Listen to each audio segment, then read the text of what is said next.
So when we go, number two. And we talk a lot to our players about this. There's some great books, The Talent Code, and like we want deep and deliberate practice. And I could talk for probably an hour on this because at the core of it, this is what I believe. We're going to win at Nebraska because we're going to practice really well. Coach Osborne, the legendary coach, when he comes in to talk to me, and he'll come in if I ask him to, guys, he doesn't come in and draw up plays. He will, so he can get on the board. 87 years old. Guys, he comes in and talks about the way they practiced. He talks about the stations. He still has the exact rep counts in his brain. Practice is where champions are made. And for us, we want two types of practice. Number one, deliberate practice. Like, I send my son for a golf lesson. If he's not putting well, I don't want to show up and see him hitting his driver. My son's not flopping it well. I don't want to see him out there hitting his 7-iron. I want my son working at, deliberately, whatever he needs to work at. And that's the same for us in football. Like if you work for me, you're going to be frustrated because every day is a different practice schedule. Because you know what? If we're not blocking well on power, then I want us working on power. If my receivers are not getting off bump, then they better be getting off bump.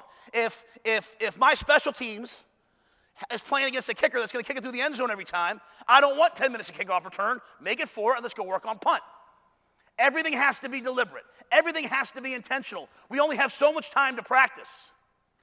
And where the world has said, like, hey, let's shrink down practice time, I just want to utilize it the best. So deliberate practice is where we are. And then deep practice, guys, is very simply, and again, it goes back to being at a place that's psychologically safe. I want our players understanding that to get good, you have to push yourself outside your comfort zone. Ain't nothing worse than seeing the D-line bull rush the young guard that they can bull rush every time. There's nothing worse than seeing the guy who we're gonna play off man all week playing bump because he knows he can win. Competing doesn't mean that we try to win all the time. Competing means we're competing against ourselves. And part of that is deep practice.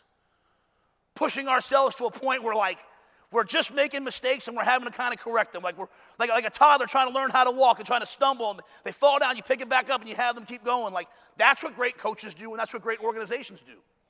So our practice had better have those two components. If anybody ever wants to talk about that, it's fascinating, some great stuff about it. We're going to compete.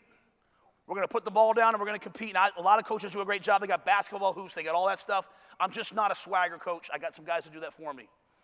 What we do is we warm up, we stretch, we put the ball down, we say ones on ones, minus 35, go compete.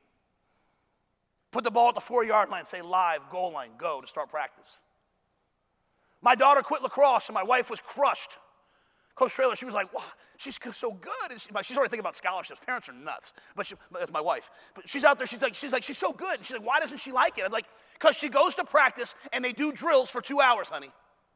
And they stand in a line and they throw back and forth. And what does my daughter want to do? She wants to play. You remember we used to go play.